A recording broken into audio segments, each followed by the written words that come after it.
Sa makatuwid, malalaman mo sa mga mata na nasa braso ni Danzo kung gaano katagal at kahaba pa ang pagitan sa paggamit ng teknik o 4 na minuto na lang para sa kanyang teknik.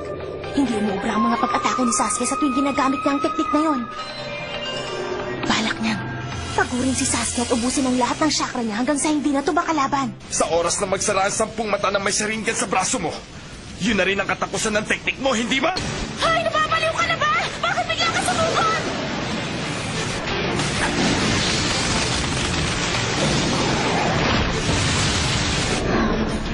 Sasuke! Kahit anong mangyari, huwag kang titigil sa kanya! Patagalin mo ang laban! At kapag nangyari yon, sigurado akong ubus na ang chakra ni Sasuke.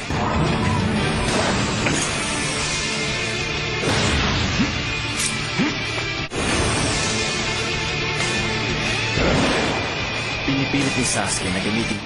Kanina pa alam ni Sasuke kung anong ginagawa niya. Ang tanong ngayon, sino ang unang manghihina?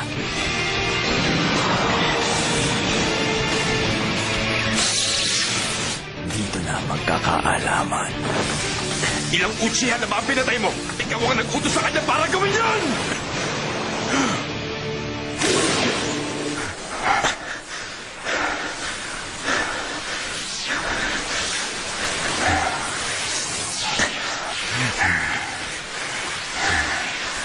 Masyado ka nagmamadali. Kung hindi mo napansin, bukas pa ang mata ko. Ako nang panalo sa pagkakataong to. Anong nangyayari? Iniisip mo sigurong naiintindihan mo na ngayon ang Izanagi. Ibig sabihin ito. Ba't ganon? Ba't hindi gumagana ang Izanagi? Kagaya na rin ang sinabi mo. Ibang-iba ang genjutsu ni Sasuke sa genjutsu ni Itachi.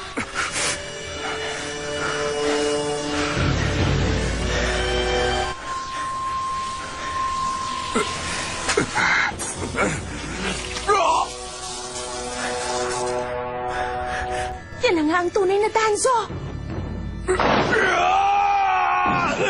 Kung saan malaya niyang kinokontrol ang oras, maiksi at mahinang genjutsu. Ganun pa man, Hoy! Ano ka ba? Bakit mo ginawa yan?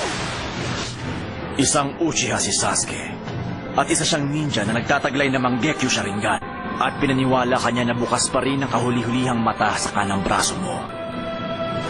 Hindi yun nakalagpas sa matalas na paningin ni Sasuke dahil doon, nakumpirma niya nang magagamitan kanya ng genjutsu kahit na sandali lang. Ang kayabangan mo ang nagdulot ng pagkatalo mo. Mahirap kang kalabanin ng mga mata mo. Ganun pa man, nagawa mo pa rin siyang isalya sa isang sulok, Sasuke.